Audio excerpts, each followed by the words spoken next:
A esta hora de la mañana saludamos también a George Amoroso, lo felicitamos de corazón, un ecuatoriano que estuvo más de 2 décadas sin sus papeles en los Estados Unidos y los pudo lograr por la derecha.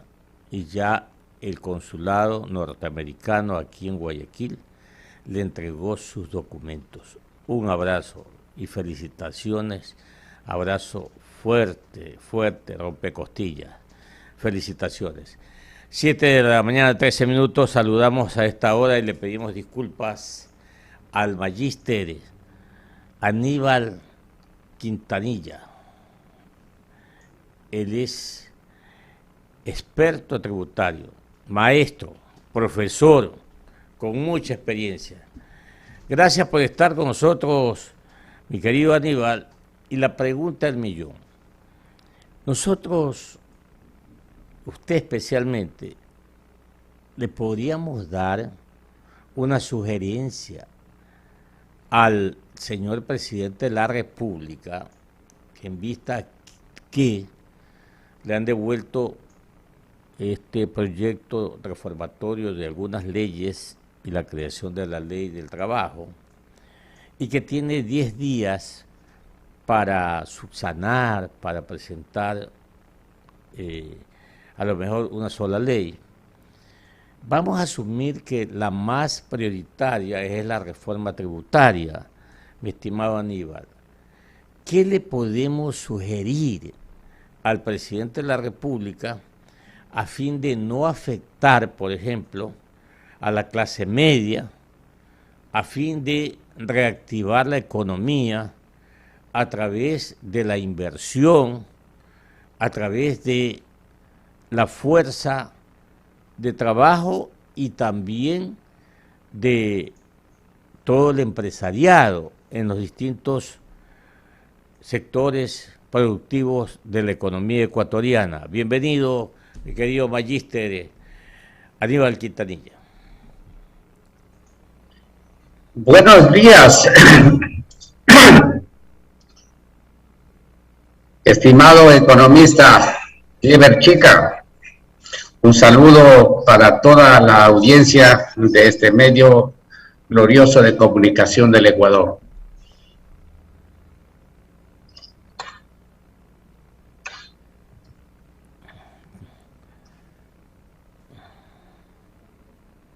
Yo lo estoy escuchando clarito. Le presenté esta consulta, esta pregunta, usted como experto, mi estimado Aníbal, ¿qué le podríamos proponer, sugerir al presidente de la República, insisto, en materia de reforma tributaria, a fin de no afectar a la clase media, a fin de procurar la reactivación económica a través de ese aporte del empresariado, a través de la inversión? ¿Qué podríamos, repito, sugerir?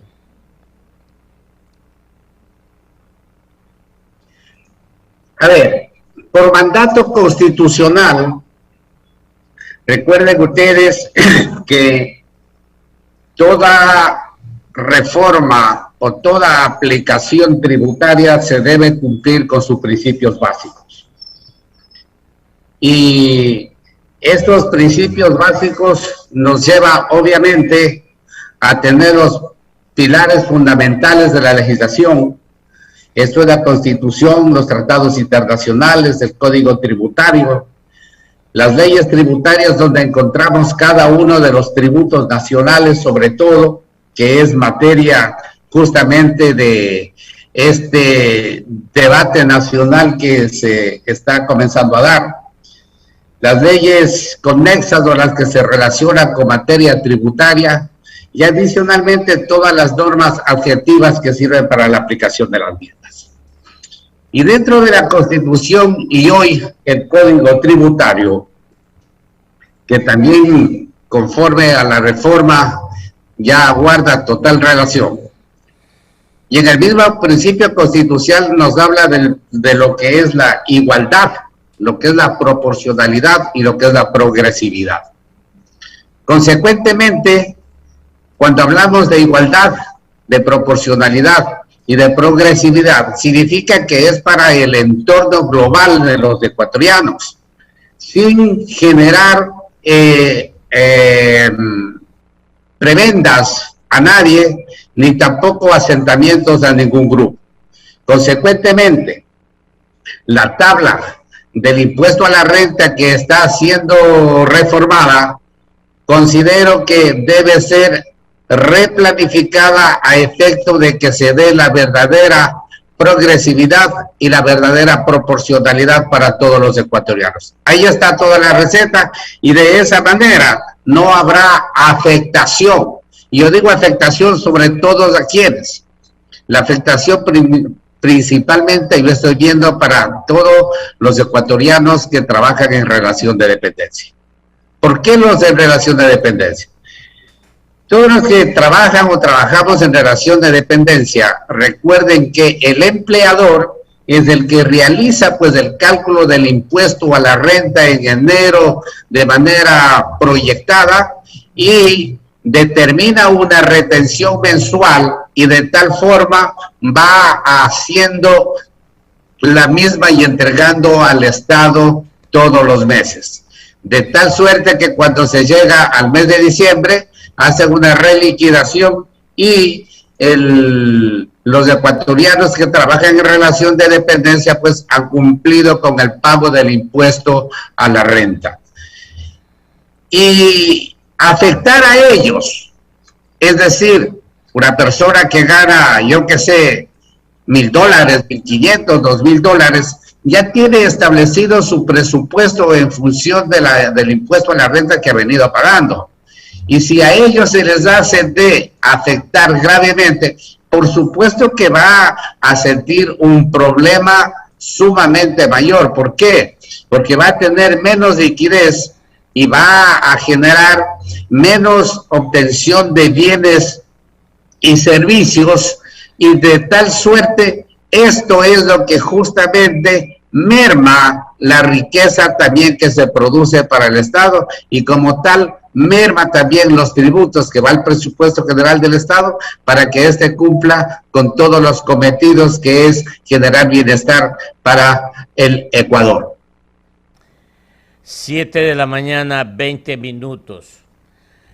Hubo mucha controversia, Aníbal, porque este proyecto de ley de reforma tributaria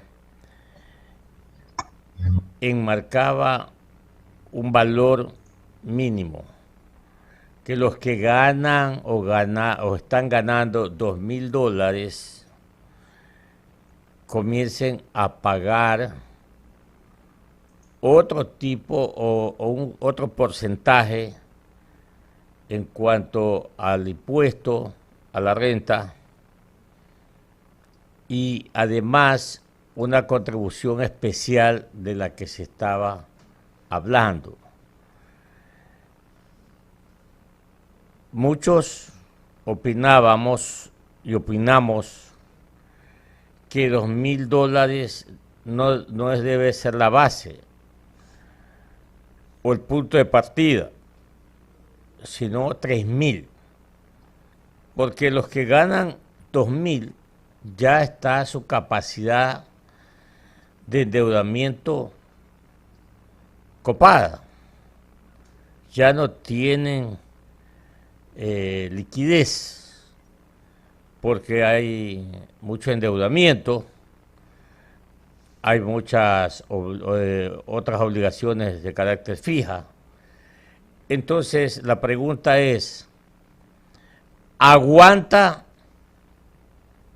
una idea de partir de los $3,000, de los que ganan $3,000 mensuales?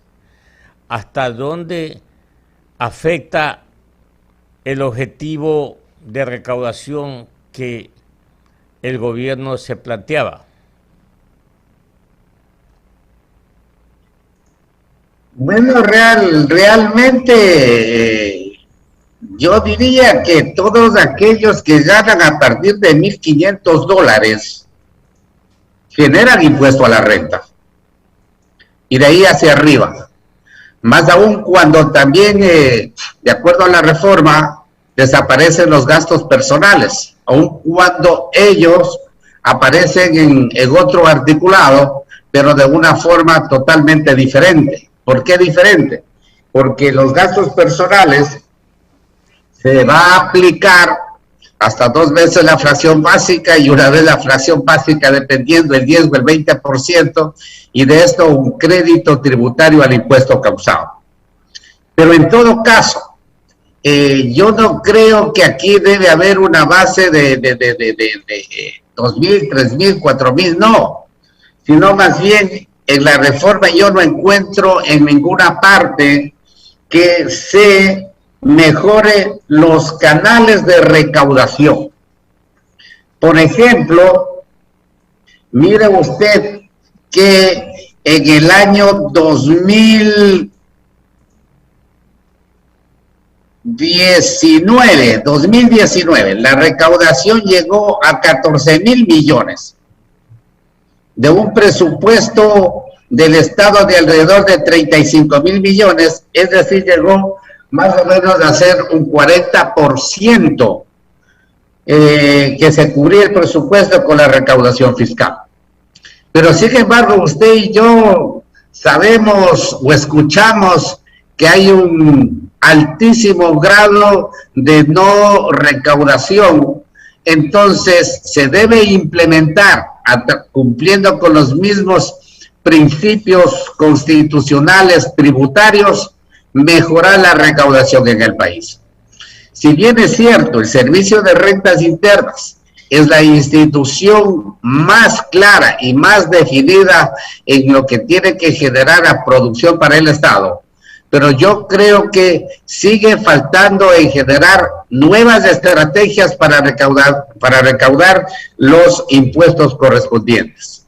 Y todos sabemos que eso se lo puede hacer con un poco más de agilidad, creatividad y también aplicando la norma, y de esa forma se va a recuperar valores mucho mayores a los que nos están hablando a través de una reforma y básicamente aplicando a las clases medias o a las clases más desposeídas del país. 7 de la mañana, 25 minutos en Ecuador continental. Ustedes escuchan Huancavelica 830M y su programa Contrapunto. Estamos dialogando con el magíster Aníbal Quintanilla, experto tributario del país. En resumen, Aníbal, no debería hacer tantas y tantas reformas, sino cobrar bien, recaudar bien. Y usted plantea que el Servicio de Rentas Internas busque las mejores opciones, cree las mejores iniciativas para lograr recaudar más, o para que los que no pagan, los que a lo mejor evaden, entonces paguen. Y no necesita otra cosa más que eso, la ley de régimen tributario. Es mi consulta a usted. Mire, estimado Clever, ¿cómo puede ser que en el año 2006 la recaudación del país era alrededor de 4,000 millones? Y en el año 2019 llega a 14,000 millones. Eso significa que aplicando estrategias que conllevan a una buena racionalización entre el sujeto activo y el sujeto pasivo, funcionan las cosas. Lo que pasa es que debemos ir creando y generando una buena cultura. Pero esa cultura es la que justamente cuando se está generando el país se hace de debilitar con la no transparencia de la aplicación de los fondos en las diferentes obras del país. Y ahí es cuando los ecuatorianos dicen y decimos, pero ¿para qué voy a pagar si no me benefician nada?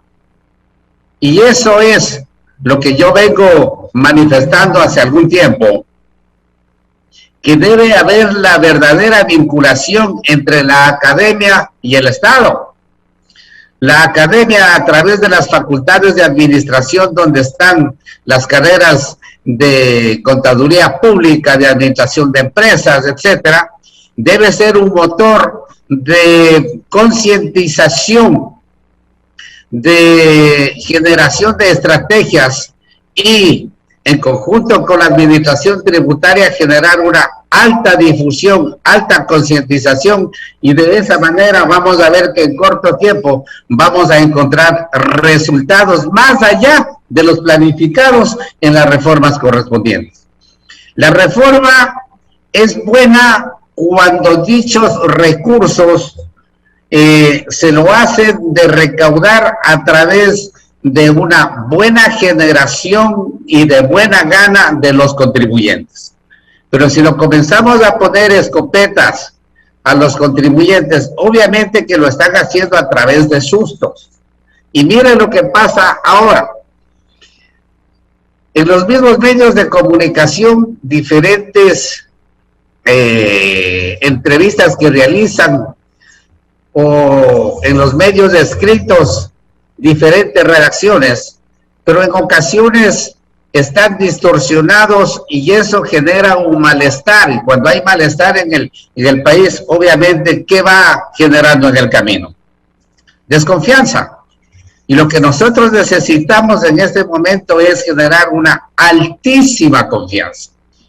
Si no tenemos una confianza bien definida, nadie quiere contribuir, pero nadie quiere contribuir. Pero si cambiamos la modalidad, por supuesto que la gente va a contribuir con gusto. Por ejemplo, yo sí he visto de buenas ganas la eliminación del 2% para el asunto de los microempresarios. Y hoy aparece una nueva figura que son los emprendedores y negocios populares. Pero ya no es el 2%, sino va de manera gradual. Y está un poco bastante definido qué son negocios populares y qué son emprendedores. Entonces, allí las cosas cambian totalmente, porque ya vemos que se va cumpliendo el principio de la progresividad y el principio de la proporcionalidad en materia tributaria. 7:30. Magíster Aníbal Quintanilla, ¿qué propone usted como ciudadano, como experto tributario, en relación al impuesto a la salida de divisas? ¿Cuál sería la decisión que debe adoptar? Yo siempre he manifestado, el impuesto a la salida de divisas es un verdadero clavo para el consumidor final. ¿Por qué? Porque el impuesto, ¿qué es un impuesto? Es la contrapartida de un bien, es la contrapartida de un servicio, es una contrapartida de una actividad económica. Pero cuando yo estoy importando mercadería, y cuando importo mercadería estoy contrayendo una obligación con el proveedor del exterior. Y cuando pago ese valor al exterior, me graban un impuesto, y ese impuesto de manera automática tiene que ir al costo. Es decir, cuando yo hago de desaduanizar la mercadería, básicamente ya debo pagar ese impuesto. ¿Eso qué significa? Son 5 puntos adicionales que estoy generando aparte de los otros impuestos del comercio exterior. El impuesto a la salida de divisas, yo siempre he planteado que debe regresar a su naturalidad. ¿Y cuál es su naturalidad? Como la que nació. Es decir, que grave justamente a todas las divisas que salgan del país, pero que salen porque van a generar inversiones en otras partes, o simplemente salen porque no hay confianza en el país y tienen en otro lado pensando que eso le genera una mejor seguridad. Sin embargo de eso, el impuesto a la salida de divisas, bueno, es el tercer impuesto en importancia de recaudación del país, porque ha ido generando en un promedio de 1.000 millones todos estos años de recaudación. Y consecuentemente, en este momento, como está el país, no podemos decir que se derogue o que se termine este impuesto. Debe ir gradualmente bajando. Yo que sé, cada año un punto, pero el asunto es de que se debe realizar un estudio técnico y de esa manera debe ir disminuyendo gradualmente el impuesto, afectando a diferentes sectores correspondientemente. Y de esa manera ir racionalizando la vivencia del tributo como tal y generando seguridad, sobre todo para el presupuesto general del Estado. 7 de la mañana, 34 minutos. Y finalmente, Magíster Aníbal Quintanilla, tributarista, ¿debería aumentarse la base imponible, la mínima? ¿Base imponible de qué, perdón, economista? Para los ciudadanos que tengan un ingreso mínimo mensual de 935, me parece que es el valor. Bueno, recuerde que hay una tabla progresiva y en la primera hilera encontramos pues el asunto para el cálculo del impuesto a la renta. Y hasta la presente fecha tenemos en la primera fila que me dice que de 0 a 11.300 el impuesto es cero. Esa base la podemos subir, ese monto lo podemos subir de 11.300 a más para que ese ciudadano tenga un poco más de liquidez. Yo más bien diría que esa base no debería cambiar, pero tampoco debería cambiar la forma progresiva con lo que está realizando en la propuesta. ¿Por qué? Porque en la propuesta, en la base que tenemos actualmente, va desde 11.300 hasta más o menos 100.000. Y va con una progresividad del 0 al 35. Pero en la nueva propuesta tenemos que empieza en 11.000, pero resulta que a partir de los 61.300, a partir de los $61.000 más o menos, me están aplicando ya una tasa impositiva del 35%. Esto es lo que me hace de ajustar en la tabla a la mitad y esto es lo que justamente castiga a la masa media de los ecuatorianos. Consecuentemente, la tabla del impuesto a la renta que se ha venido aplicando, bueno, el ecuatoriano ya está, hasta yo puedo decir de manera natural, acostumbrada a pagar de esta manera. Pero que nos castigue justamente a la clase media, y más que a la clase media, a los que trabajan en relación de dependencia, esta afectación es sumamente alta.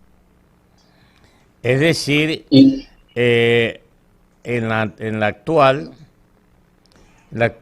me parece, voy a hablar de memoria, usted lo sabe más, los que ganan anualmente $100.000 pagan el 35% el impuesto a la renta, pero ahora han bajado, en la propuesta lo bajan a $61.000 anuales. Y usted lo dice bien, esto sí afecta, y afecta muchísimo a la clase media y particularmente a los que tienen el ingreso en relación de dependencia. Entonces, es ahí que Es ahí que hay una especie de trampa también, Magíster Quintanilla. Lo que pasa es que recuerde que la persona natural, cuando ya llega a un monto X elevado, es cuando justamente se transforman en sociedades, porque resulta que pagar el impuesto a la renta como persona natural es mucho más oneroso que pagar el impuesto a la renta como sociedad. Pero sin embargo de ello, las personas naturales que generan sus actividades económicas no son pues aquellos justamente que ganan 100,000, 200,000, 300,000, 400,000 o 500 o 1,000,000 en el año. No. Entonces, esto se debe afectar haciendo un estudio técnico a efectos de no castigar a los sectores medios, sino castigar de manera, sino imponer o determinar las correspondientes tarifas en función progresiva a sus ingresos, y no determinar o castigar justamente a un sector. Allí es donde se está incumpliendo el principio constitucional tributario, que justamente es la igualdad, la progresividad y la proporcionalidad. Y yo sigo insistiendo, mi estimado colega y amigo, que una de las estrategias para mí debe ser justamente bajar el impuesto al valor agregado al 10%. Con eso se va a multiplicar las transacciones. Miren, bajar el impuesto al 10%, lo que es el impuesto al valor agregado. Bajar progresivamente el impuesto a la salida de divisas. Solamente esas dos cosas va a generar un poco de mayor liquidez, y obviamente los consumidores van a tener más oportunidad de adquirir bienes y servicios. Y creo que eso se está viendo con suma claridad después de esta gran pandemia. Pero después de esta gran pandemia, estamos viendo cómo está regresando ya a la normalidad, y cómo la tributación también está regresando, a tal punto que voy creyendo y pensando que la recaudación de este año 21 va a llegar casi a ser similar a lo que se generó en el año 2019. Mi estimado Magíster Aníbal Quintanilla, le agradezco a nombre de los oyentes de Huancavilca 830M por sus orientaciones tributarias. Le mando un fuerte abrazo, feliz fin de semana y se me cuida. Un gusto, mi estimado Clever, por su invitación. Siempre estaré a la orden, y ratificando el compromiso y haciendo un llamado a todos los ecuatorianos que generemos la paz, la cordura y busquemos soluciones. Y sobre todo a los poderes públicos. Esto es la Asamblea, esto es el Ejecutivo, y a todos los que generamos el poder político, en que debemos encontrar el verdadero camino para generar una planificación de desarrollo nacional, para erradicar la pobreza, para promover el desarrollo sustentable, para generar una buena distribución equitativa de la riqueza. Pero esto obviamente se tiene que hacer en conjunto institucional, esto es lo legislativo, lo ejecutivo, lo judicial y la ciudadanía. Y dentro de la ciudadanía está este gran conglomerado que es la parte política, los organismos o partidos políticos, nuestros líderes, para efecto de abrir horizontes y solamente así encontrar salidas, porque de esta manera podemos hacer al Ecuador rico, como ricos son sus recursos naturales. Muchísimas gracias, estimado Clever. Que le vaya muy bien.